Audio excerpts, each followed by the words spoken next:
Cyst का मतलब होता है गांठ, हिंदी में कहते हैं गांठें।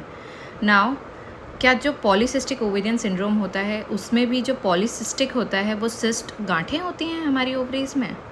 ये आई थिंक ये डाउट सबके दिल में आता होगा। जो भी पीसीओडी पीसीओएस पेशेंट्स हैं उनको लगता होगा कि क्या हमारे ओवरीज में गांठें पड़ गई हैं, और अगर उनके फैमिली मेम्बर्स ये सुनते होंगे तो वो भी डर जाते होंगे।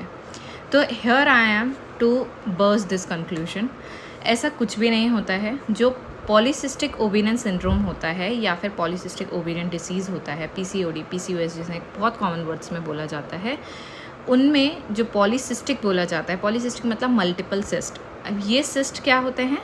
तो बेसिकली हम एक बहुत ही स्मॉल सा फंडा समझते हैं। हमारा जो ओवरी होता है, हमारा जो यूट्रस होता है, उसके अंदर हमारे फॉलिकल्स होते हैं।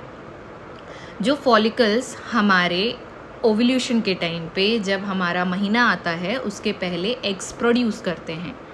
एग्स प्रोड्यूस करते हैं, उनमें इमेच्योर एग्स होते हैं फॉलिकल्स के अंदर। ये एक पानी से भरी हुई थैली जैसी होती है जिनके अंदर इमेच्योर एग्स होते हैं, जो कि जैसे ही हमारा टाइम आने वाला होता है कि हम अब फर्टिलाइज हो सकते हैं, ओव्यूलेशन हो सकता है, या फिर हमें बच्चा बोल सकते हैं कि एक तरीके से आ सकता है हमारे पेट में, उस टाइम पे ये जो इमेच्योर एग्स हैं ये हमारे फॉलिकल के द्वारा मैच्योर किए जाते हैं।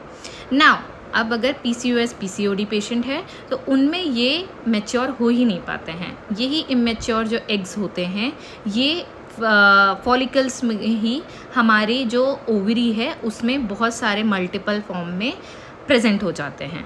तो ये क्या होते हैं? एक तरीके से इमेच्योर एग्स हैं जो आपकी ओवरीज में मल्टीपल फॉर्म्स में प्रोड्यूस हो रहे हैं या फिर मल्टीपल फॉर्म्स में फैले हुए हैं।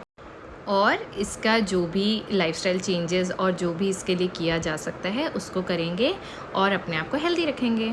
I hope this will help and follow for more.